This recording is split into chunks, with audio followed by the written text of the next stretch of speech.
All right, folks, so St. Lucian is prepared to head to the polls soon. There are a number of concerns amongst its citizens about pending general elections. Joining us this morning from St. Lucia is Choice TV's senior news reporter, Amani Mathrin. Good morning, Amani. Welcome to Smile Jamaica. Hi, good morning. Thank you for having me this morning. It is our pleasure. How are you and the family? Everyone all right? Everyone's doing good, very good. Fantastic. In preparing for this, I'm reading that it's not constitutionally due until September 2021. Is that right? Yes. So Yes. why are we talking about elections now?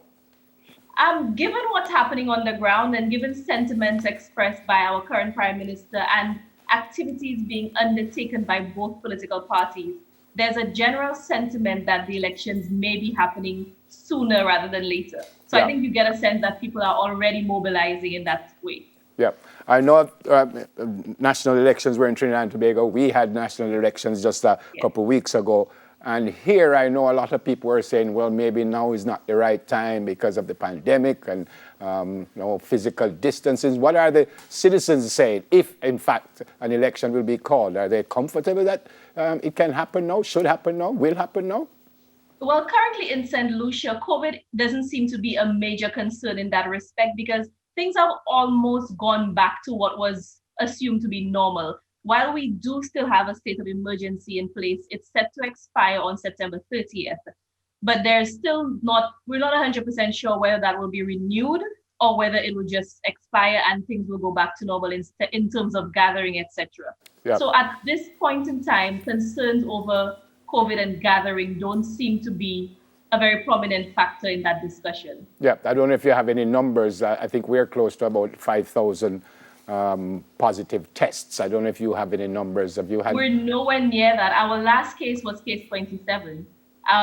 So far, we've had no deaths. We've just been at 27 cases. I think 26 of those have recovered, if I'm correct. And I think one case was repatriated back to the US.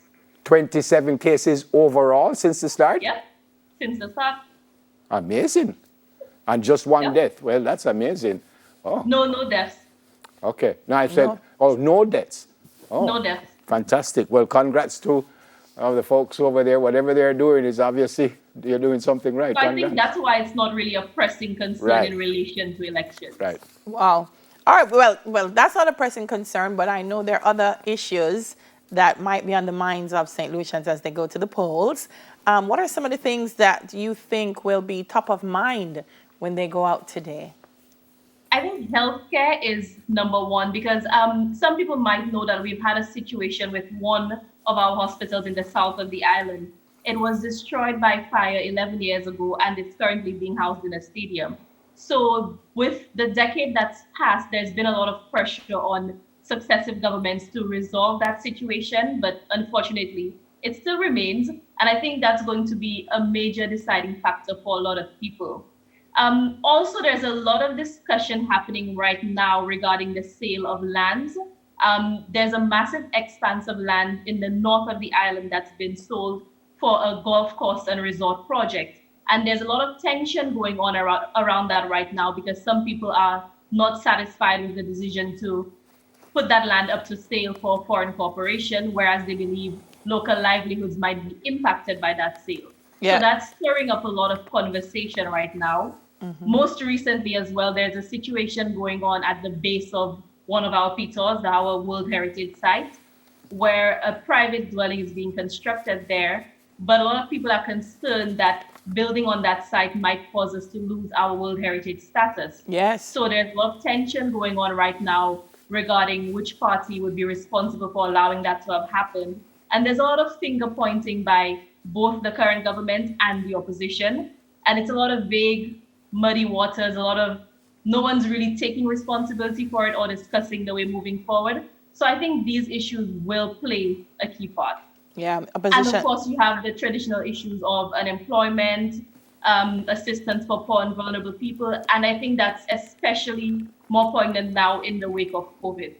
Yeah, the opposition leader, Philip here, that issue of land seems to be one of the primary things that they are talking about. But from St. Lucian's perspective, what are some of the things that they believe Alan Chastanet will stand on today? What are some of the things that they believe his government has done right that may encourage them to vote for him? I think for a lot of people, there's a perception that the Alan Shastney administration has handled the COVID-19 pandemic pretty well. Because as I said, our numbers are quite low. We've not had any deaths. And I think that is one major standing that they're working on. They've also campaigned on the promise of building a new St. Lucia.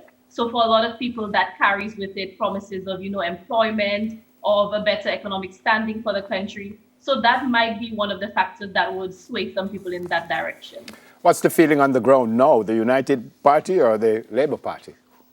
To be honest, it's a bit difficult to tell because we do this segment where we do the voice of the people and we try to go out to speak to people. But people are very reluctant to outright share their political views for a number of reasons.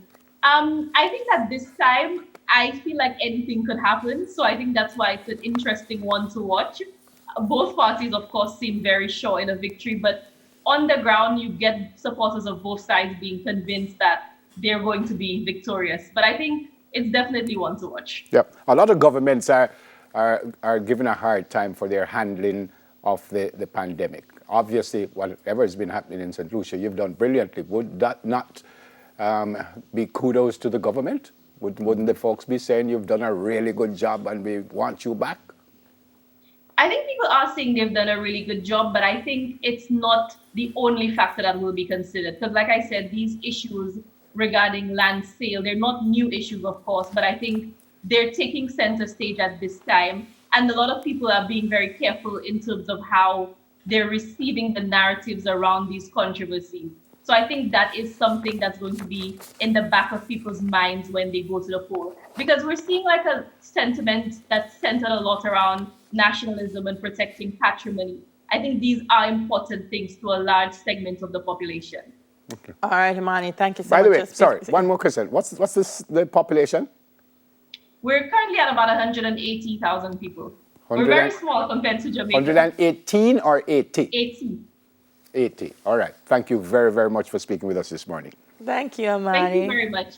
Right. From Choice TV, senior news reporter Imani Manthiran. Coming up next, we're going to catch up with the newly appointed Minister of State for the Ministry of Health. Jamaica, everybody going to Olympics when she done move away. Juliet Cuthbert Flynn is going to be on. Double Olympic silver medalist. More and smile after the break.